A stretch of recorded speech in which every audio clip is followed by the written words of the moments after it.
And so when was your wake up to make you say, you know what, I want to take my power back? Because that's what it sounds like you're saying to us, is that we need to make sure we take our power back. I wish I can say that was at a really young age, but it took me a long time because my offense started at such an early age. And as I grew up as a teenager, as I had a very low self-esteem, I was not the smartest kid in school. I was a middle kid. Didn't feel like I was the most liked kid. And so I would go and hide in a corner or walk around and act out because of the way others made me feel. And so as I got older, I would say maybe when I had my first child at 17, I was coming out of an abusive relationship. I was in an abusive relationship, trying to transition out of an abusive relationship. And one of the things that this guy, my son's father, did was he cheated a lot. Like, it was just, you know how that movie Whoopi Goldberg said, all my life I had to fight. But that was my story. And so I was so angry. I moved away to Job Corps. I was pregnant with my first child. I moved away to Job Corps. It seemed like I really couldn't get away. And when I realized I ended up coming back home, I was so angry. I was angry at him. I was angry at the way my life was placed, the life that I had before me, all the things that had happened to me. How did I end up being with somebody who would hurt me and say that they loved me and all of these things? And so it was easier for me to actually be angry. Okay. It was just easier. Yeah. I think after I had my son and I just kept going back through the same offense, I kind of got a hold of this thing saying, why are you giving them so much power? You know, people will say, just go on to get somebody else or do whatever. That don't take away the anger that you feel. It just means that you got somebody else, right? And you carried all of that with you. And so what it did was it stunted me in my life. It really stunted me because I took offense to everything everybody said, every man did.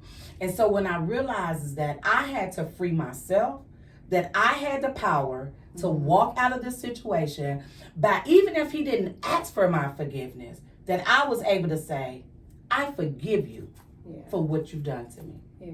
You know, was that like a talk with yourself? Or this was a self-talk. No. Okay. This was a self-talk. Yeah. Because when you're walking around think about it. When you're walking around with so much unforgiveness brings out so many different emotions. So you're angry. You're frustrated. You're looking at everybody out the side of the eye. You can't trust nobody because you feel like everybody wants to hurt you.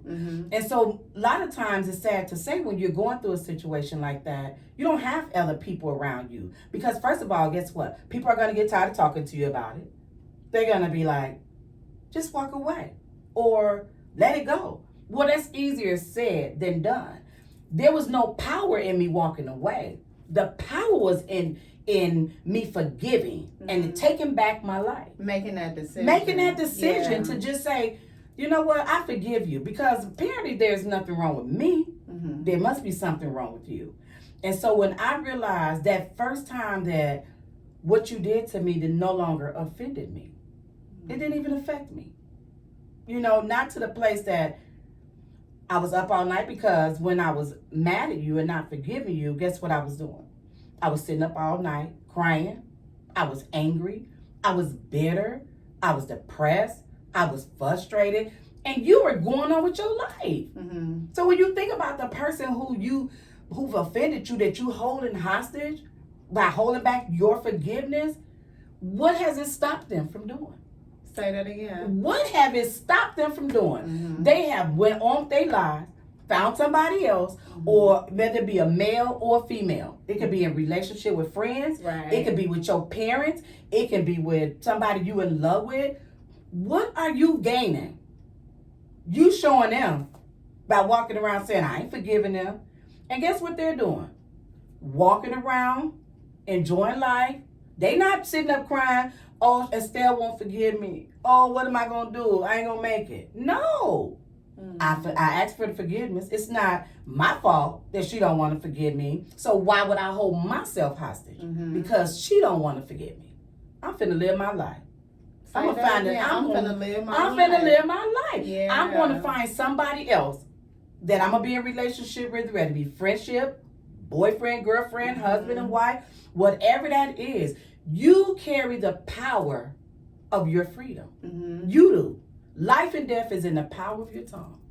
It takes a lot for you to look at a situation and say, I made a choice.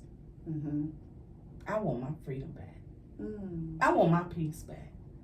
I want my joy back. Yeah. Why am I doing this to myself? It's not that person. It's you. Because you carry the power. It's just some words. Jesus said his best. Father, forgive them, for they know not what they do.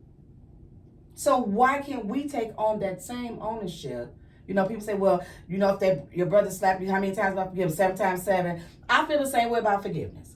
No. I do. I feel, and for unforgiveness have never been an issue for me. Because I realize the joy that I have on the inside, that don't come from what you've done to me. Yeah. And so I realize that I get the privilege and I have the power to free myself. Yes. And it is a joy. I like that you hit on that and you said that. For me, that is what I experience, the joy in forgiving. It ain't easy. It's not easy. It's not easy. It's not fun. It ain't fun. It ain't nothing you laughing about. But you do receive, your joy is connected to forgiveness. My joy is connected to yeah. I'm not crying now. Because most of the time you're crying because we're emotional, right? But really it's the offense that got you really all over the place. Yeah. I can't believe he did that. I can't believe she said that. I can't believe this person that I gave all this energy to, that they would do me like that. So what you really are, you're really angry. Yeah. And so many times people get that mixed up. You're really angry. You're angry. You in shock. You in awe. You did that to me? She did that to me? And, I'm not going to deal with her no more. I'm not going to deal with him. Which is very, very, very funny to me. How people say I can forgive you, but I'm not fooling with you. That's not biblical. That ain't biblical either. You know, what if God looked at us like that? Now, for those who don't carry the biblical principles, okay, whatever works for you. But at the end of the day, you're still walking around here angry. You're still walking around here with holding unforgiveness. So you have to think about there was a person that said something to me, Pastor Drina Lewis. And I would be hurt, and I would go back into people's space and go back to life. She said, let me tell you what will make you change your mind. Think about the last pain that person put you in. And that'll make you want to do something different. Boundaries, I feel, is something key, especially when we're talking about forgiveness, because oftentimes people might have people in their space, and thinking that they've forgiven them until like an argument happens, and now you pulling out all those things that have happened and you were offended by, and you really haven't walked in forgiveness. And I think forgiveness too helps develop those boundaries of what we're willing to allow back in our place, in our space, and taking up space in our mind and all of that good stuff. And when we're talking about forgiveness and what happens when you don't forgive somebody, right? We're talking about physical things that might happen. You know, when you see that person, or when you might replay that situation or that incident, you know, your body might start to get hot, your stomach might start to hurt, you know, your heart might start to race. The mental space that it takes up when we're walking in unforgiveness, right? Like constantly replaying the same thought, the same memory, that same scene. And then now we're feeling like we're going in a downward spiral because we can't get unfocused off of that thing. I remember me and my husband went through a trial in our marriage, and I was very hurt, and he knew he had hurt me, right? The next day, within that hour, I was going back to him and said, I forgive you, right? This was key for me, because we were in a group session. We were talking to other couples. And he said, my wife changed my whole perspective on life. The heart that she had to forgive me, and not just forgive me with words. Mm-hmm. I mean, forgave me with action. It changed the whole way I looked at the whole situation. Mm. The power in forgiveness is not just for you, but it's also for the person that have offended you. Mm. And so we have to look at life with a different perspective. And so forgiveness, again, though, is not for that person. Forgiveness is for us. And I know that is so cliche because we hear that all the time, but it is true. Because when we are walking in unforgiveness, it takes so much energy away from us. You know, that person might be able to sleep at night and eat good and all of that, but yet we don't have an appetite. We're tossing and turning at night. And so us being able to forgive is truly for us and not the other person. If anything, I really want people to be able to start forgiving themselves, because that's where I would say people struggle the most, is being able to forgive themselves, because they're like, oh, I should have known that was going to happen, or, you know, it was my fault. And forgiveness also means walking in grace and giving yourself that grace. And so if there's anything I want people to take away from this, is being able to forgive yourself, regardless of what has happened to you. And just being able to forgive you and walk in that grace. And again, keeping in mind, forgiveness is necessary, but reconnection is not. And which is very true, because it's still your choice if you want to allow that person in your place and space after you've forgiven them. And just knowing that forgiveness, again, is for you and not the other person. When we don't forgive, I think we walk back into something unhealthy. Okay. Because your motives are wrong. Okay. And so if you go back and say, I've never forgave you. It's a husband and wife. Let's use a husband and wife. Mm-hmm. You haven't forgave your husband for something that he did, right? You just let it slide, right? I ain't gonna talk about it right now. But then he do something else to you. Mm-hmm. Now that last offense, you were still mad about the last thing that he did. Had you would have released that, you would have had a fresh move now. And so when you think about the fact that you walk around here with all of that, you get a right to walk away from people. You do. But you can't just say, come out your mouth, say, but I'll forgive you, but I'm not dealing with you no more. Why? Are you afraid of the offense? Are you afraid of the hurt that they implied on you? Because if you have a forgiving heart, and I'm not saying you walk around and be somebody's doormat. Mm-hmm. No, I'm not saying that. But he said, it's the love and kindness have I drawn to people. Because sometimes your forgiveness causes another person to reflect on how they treated people. Because they're not expecting you to forgive them. Yeah. They won't. When you can go back to a person and say, you really did this to me, but I forgive you. Do you know how that make a person feel? Especially a person with a conscience. Right. A person with a heart, you can be that key. Your forgiveness can be the key to that person never being offensive to other people. I don't expect everybody to be like me. Mm-hmm. I consider myself to be a woman of faith. I believe God. I do. I hurt. If you cut me, I'm going to bleed. People have hurt me that I want to knock them out. I really did. And I would cry and say, Lord, why did you make me like that? Like, why? Because in other people's eyes, you look like you somebody's pushover, right? Mm-hmm. Because you have a forgiving heart. So people will keep trying you. And you know that song that just came out? Try Jesus, but don't try me, because I throw these hands. That was one of the things that God brought me out of, because I come from the street. Like, I come from the street. Fighting is nothing. It's nothing. I don't care. You don't even got to ask for my fight, because I'm going to knock you out first. But it took God really in me to be in me for me to get to the place that I realized is that holding unforgiveness, it just don't look good on you. It don't look good. You walking around, you trying to fake it, you faking around people, acting like she good, but you so angry. Yeah. You're It so doesn't. bitter. I don't wear unforgiveness well. I don't wear that well. I take joy. Honestly, crazy as it might sound. Nope, I forgive you. And I don't forget, it don't take me a long time. Because I don't know when the hour coming. I don't know when the time coming. That God gonna call me back. And I got that little thing right there that I'm so mad at Crystal. And I haven't forgave her. Yeah. When I got sick with COVID a couple of weeks ago, one of the things I said to my husband, I said, we was in a heated fellowship, girl. And I was angry. I didn't want to forgive him. I was mad, right? And the next day I got sick. And so in the middle of the night, I woke up, I was in pain. I reached over, I was like, babe, pray for me. Pray for me, like, because I'm really like, and if something happened to me, don't take me to the hospital. So God said, no, that wasn't enough. That wasn't enough.